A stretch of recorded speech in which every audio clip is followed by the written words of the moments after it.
Señoras y señores, les decía en el comienzo del programa, en los adelantos de cosas que vamos a estar charlando, algunas de ellas ya pasaron y otras empiezan a desarrollarse y otras quedan.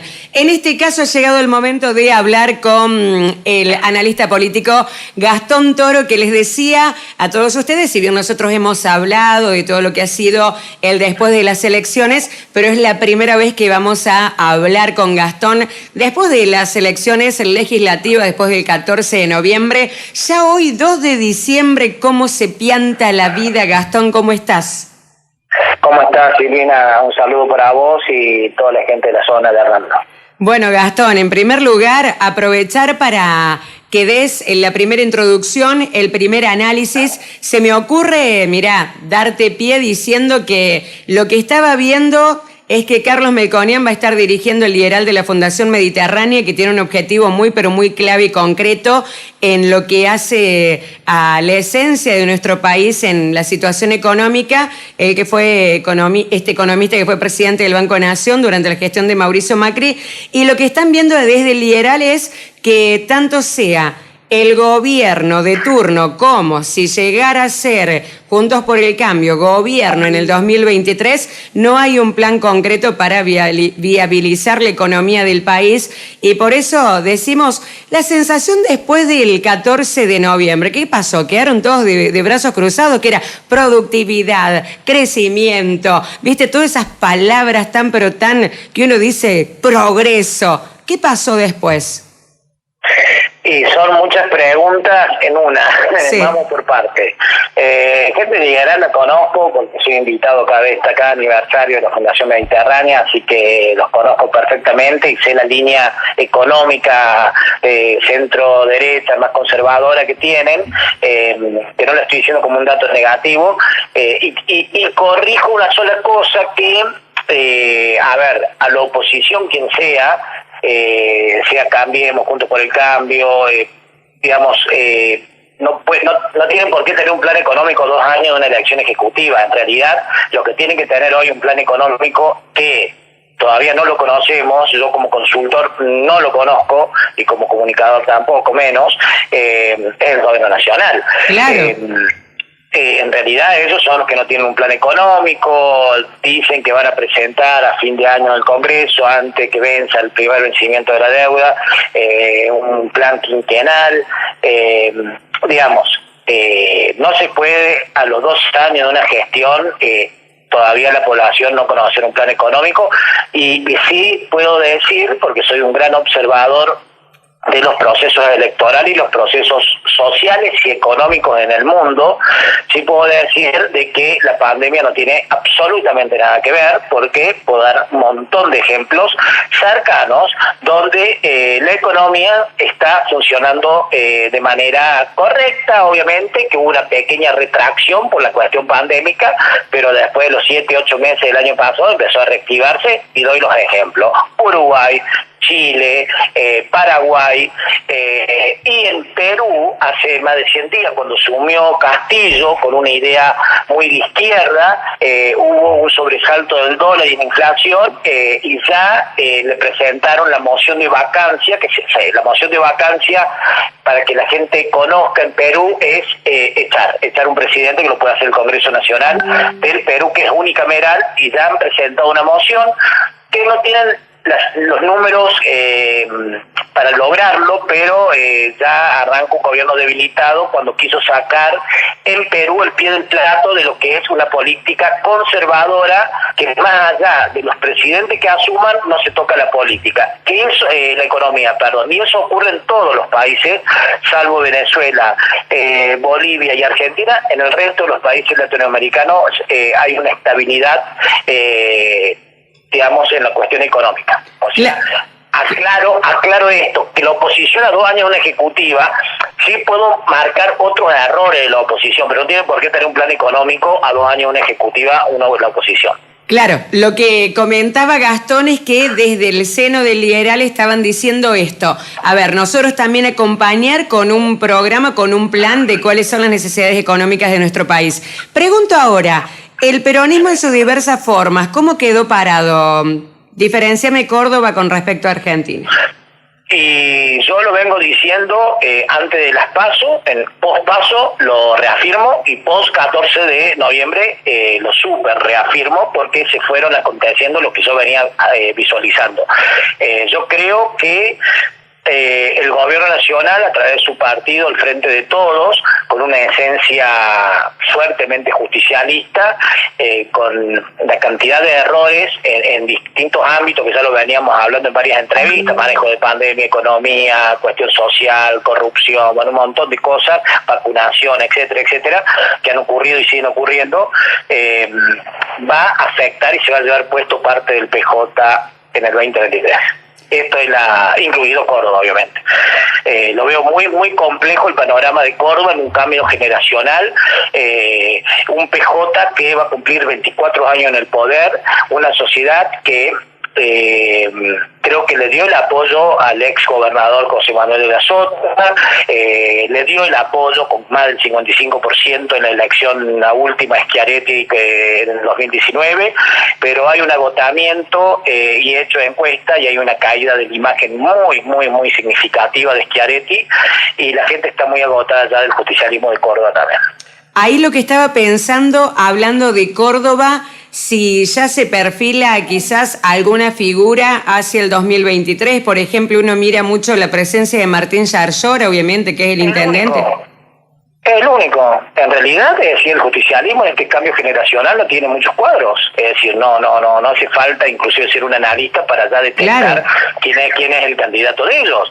En realidad, y como que del lado de Cambiemos es Luis Juez y el chico de 40 años, Rodrigo de Loredo, va a ir por la intendencia de Córdoba, tiene 40 años, y no van a entrar en un desgaste, no van a cometer el error que están haciendo a nivel nacional, de limpiar los trapos hacia afuera, los radicales con el tema de la presidencia de la Cámara, Negri y todos esos vicios de la vieja política, que es un grave error que está haciendo la UCR y Negri a nivel nacional. Creo que acá, y los radicales siguen, es más, el sábado hay un encuentro en Jardino, que entre los que van a disertar está el intendente de ustedes, Hernando, va el intendente de Río Tercero. La UCR en Córdoba tiene muy claro el objetivo 2023 y la construcción de poder para los próximos 12 años. Muy claro la tienen muy claro que Luis Juez no tiene un equipo como para armar un gabinete para una provincia. La cantidad de cargos ejecutivos que necesitaba para manejar un panal, por ejemplo, en Córdoba son más de 300, sin contar las subsecretarías y las direcciones. La UCR sabe perfectamente lo que se está poniendo en juego en el 2023 de Córdoba, estoy hablando, sí. Y está muy movilizada. Y yo lo sé porque también tengo clientes de la UCR, como también tengo clientes del PJ. Y vuelvo a reiterar, es decir, el intendente de ustedes va a un encuentro en Jardino este sábado de un sector de la UCR donde lo va a cerrar Rodrigo de Loredo. Sí, incluso ya se está hablando de posibles candidaturas de nuestro intendente, que no lo vamos a decir, pero lo que estaba pensando, Gastón, respecto a lo que estás describiendo, es, viste que en lo que fue Cambiemos, en su momento con Mauricio Macri como presidente, la Unión Cívica Radical ahí tuvo un rol realmente muy desdibujado y se puso en esa misión, vamos a decir misión, de reivindicar o de reconstruir al Partido Centenario. Así es, y ya, bueno, se ha visto en esta elección, a nivel nacional Manes, es decir, Valdés, gobernador de Corrientes, está teniendo, digamos, acá se va a definir todo en una gran paso nacional, y que ya lo ha dicho la gente de Cambiemos. Lo importante dentro, y yo como analista y consultor, si me harían una pregunta o un consejo, sin cobrar el primer consejo, que cómo tiene que trabajar la oposición, y básicamente yo que les diría, que no hagan lo que hace el oficialismo, es decir, la gente le dio un rol a la oposición para que sea oposición, y las cuestiones internas las tienen que arreglar de manera interna y dejar los personalismos de lado para que parte de la sociedad no se sienta huérfana como se siente actualmente. Entonces es el consejo que le daría. Yo creo que obviamente el radicalismo a nivel nacional va a tener un papel no fiscalizador como lo tuvo con Macri y donde fue usado en el buen término de la palabra y después descartado. Hoy la UCR va a ser protagonista a nivel nacional y en cada provincia.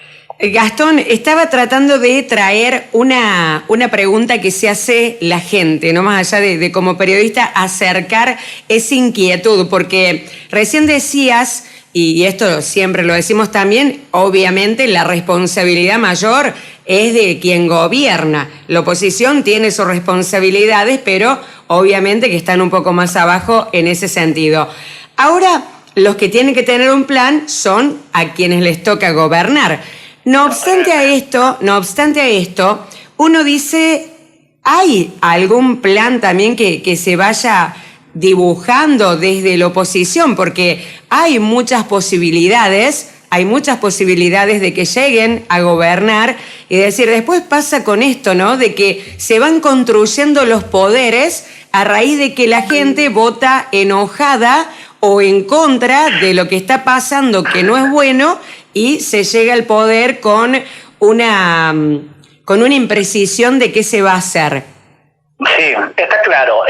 Y está claro la postura de la oposición por primera vez en la historia de la democracia de 1983, con el retorno con Alfonsín a la fecha. Es la primera vez, y lo he dicho en varias entrevistas, que la oposición la importancia y lo entendió de la elección intermedia donde se construye el Congreso Nacional. Entonces, ¿qué te quiero decir con esto? Que la oposición tiene claro cuál va a ser el objetivo, más allá de quién sea el punta de lanza, o sea, el candidato o la candidata a presidente, en el 2023.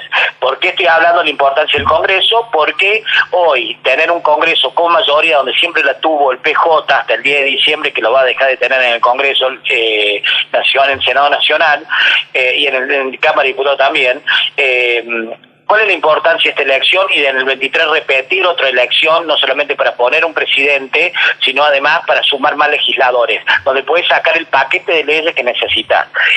La oposición dio señales claras, si uno chequea los medios, hacia dónde va.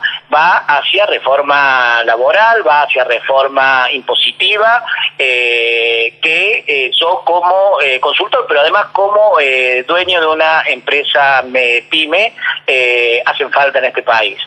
Creo que va hacia ese rumbo, a limitar la cantidad de subsidios, y espero que es lo que la gente pida, que por ahí, si en caso de que ganen, cumplan el tema de reducción de impuestos. Es decir, hacia donde va el mundo es que creo que tendría que haber apuntado este gobierno, y la oposición, teniendo una mayoría en el Congreso, con la elección que hizo ahora, más sumada al 2023, por las declaraciones que han hecho distintos actores, no solamente del PRO, sino de la UCR y de la coalición cívica, está claro hacia dónde van en el 2023.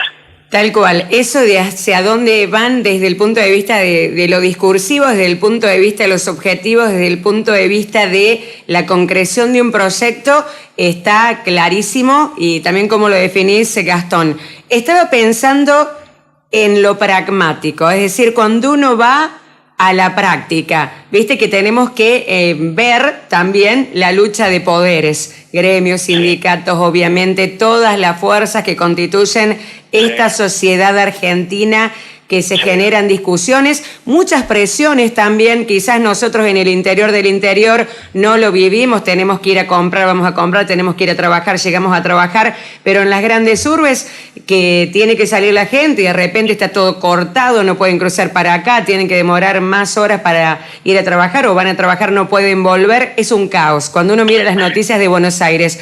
Y eso también condiciona a la hora de ejecutar determinados programas o planes de acción. Sí, Lina, depende de quién. A ver, en el mundo la gente está pidiendo halcones, no palomas. Te estoy diciendo una observación, de la elección de Chile. Es decir, el primero siendo de ultraderecha, el segundo ultraizquierda, halcón de izquierda y halcón de derecha. El elección de Estados Unidos ni pisó Chile, el cuarto es el candidato oficialista de Pinegra, el quinto la candidata de Bachelet. O sea, es la primera vez en la historia de la democracia reciente de Chile que los oficialismos están cuarto y quinto, ¿se entiende? O sea, ¿qué quiere decir? Que la gente a nivel global, sin ni hablar en Argentina que se hizo las cosas multiplicado por 1000, mal. O sea, si en el mundo, si en Alemania o si en Inglaterra sale una cepa en África, cierran Inglaterra, es decir, siguen los líderes mundiales sin saber, es decir, la gente está cansada y ya entiende que los liderazgos mundiales no estuvieron nunca preparados, y lo demostró un virus, un microorganismo, demostró la precariedad de la dirigencia global. Si eso lo lleva a Argentina, multiplícalo por 1000. Entonces, esto es para halcones, no es para palomes. Cuando digo halcones no hablo de la derecha, puede ser la izquierda también. Pero ¿qué quiero decir?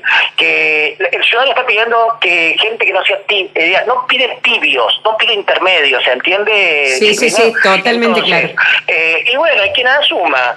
Por eso la discusión sí, y yo sí he medido a Larreta y he medido a Patricia Bullrich en cuanto a encuestas presenciales que hemos hecho antes de la elección general de ahora de noviembre, y tiene mayor aceptación Patricia Bullrich. Estoy hablando de Córdoba, no estoy hablando a nivel nacional porque no tengo encuestas a nivel nacional.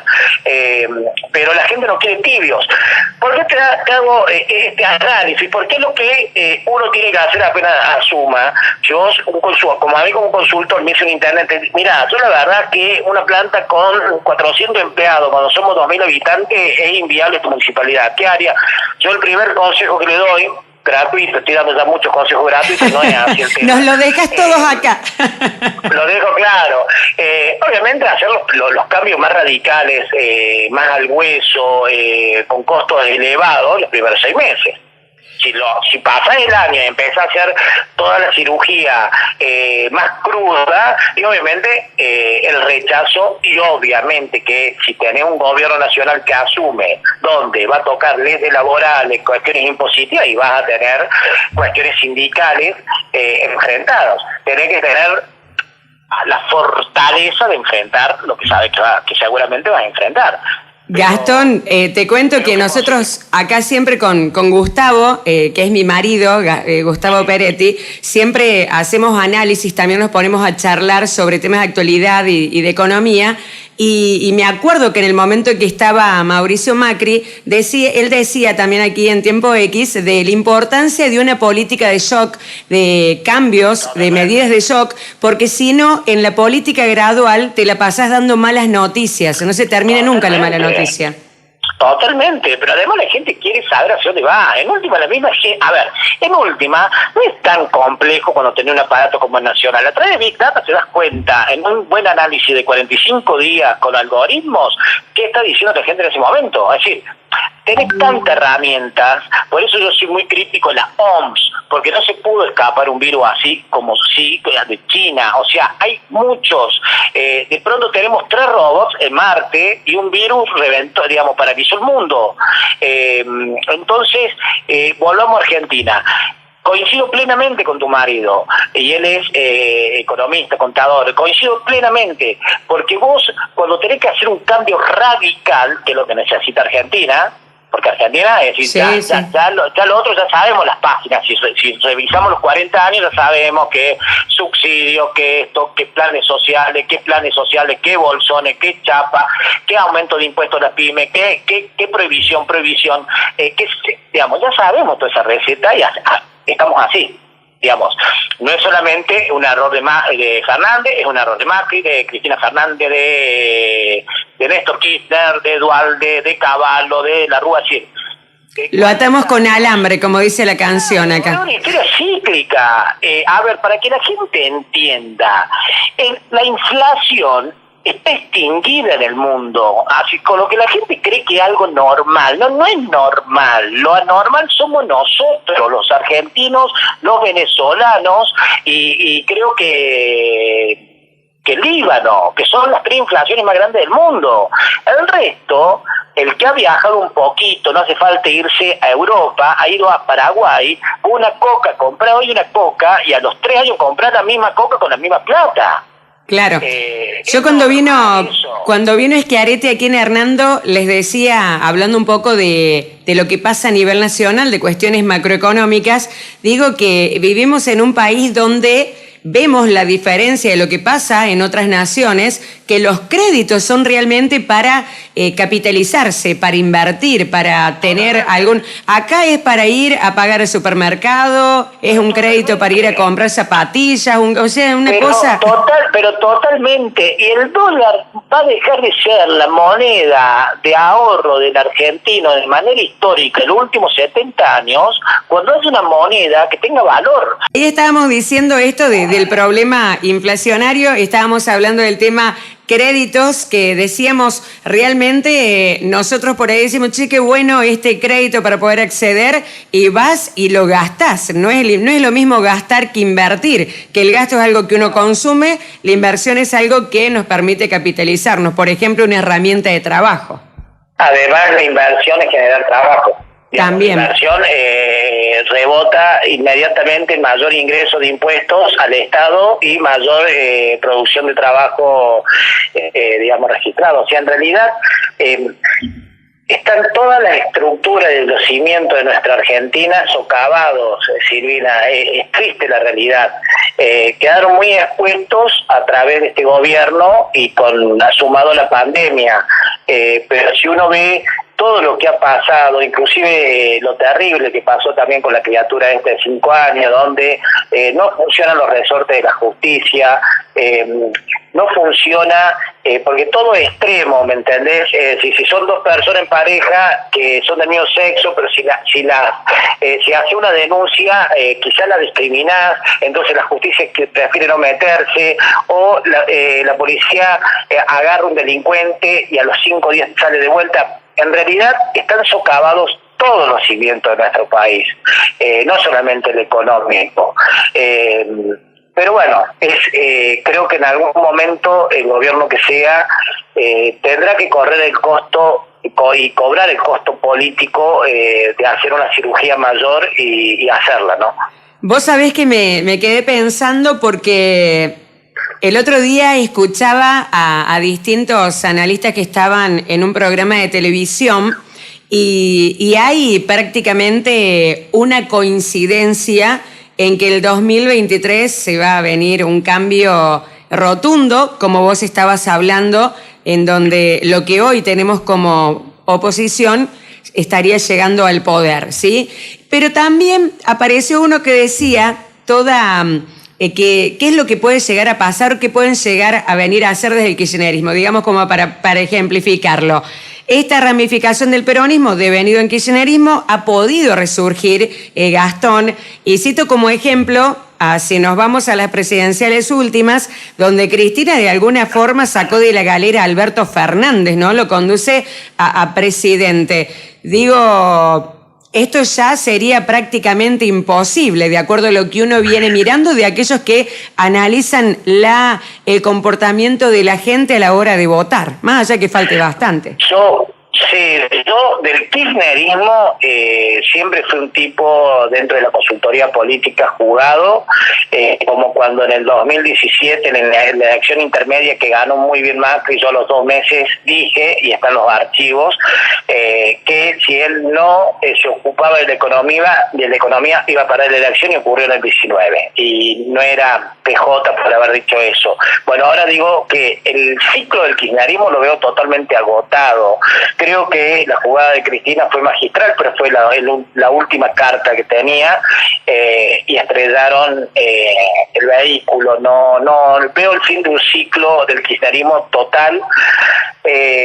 Veo al PJ en gran parte del país de vuelta en el llano, y asumido no solamente por Cambiemos, sino por oposiciones provinciales, inclusive en cada pueblo. Yo creo que van a tener una derrota todo lo que huela a PJ, al kirchnerismo ni hablar. Estoy convencido que el fin del ciclo kirchnerista, y ya se están despegando muchos gobernadores del PJ, intendentes y demás. Pero del PJ creo que van a tener un llano importante por varios años. Creo que la gente está buscando otra cosa, que no significa que sea cambiemos, ¿no? También observemos fenómenos como Milei que parecen no son tan agarrados de los pelos. Milei solo con un partido que creó hace un año y algo más, salió tercer fuerza, no hizo mala elección. Y hay casos en el mundo donde los tapados terminaron agarrando el poder. No todas la tiene Cambiemos tampoco, ¿no? Claro, la verdad que ha sido muy claro, Gastón, te quiero agradecer por tu tiempo, por este contacto y todos los consejos, esperemos que los tomen. No, espero que contraten. Claro, también, que contraten. Porque después hacen malas copias, ¿entendés? Hacen malas copias. Acá vamos a cerrar entonces últimamente con la frase de la Chiqui. Si te ven mal, te maltratan, si te ven bien, te contratan. Así es, totalmente. Gracias, Gastón. Buena estrella. Gracias.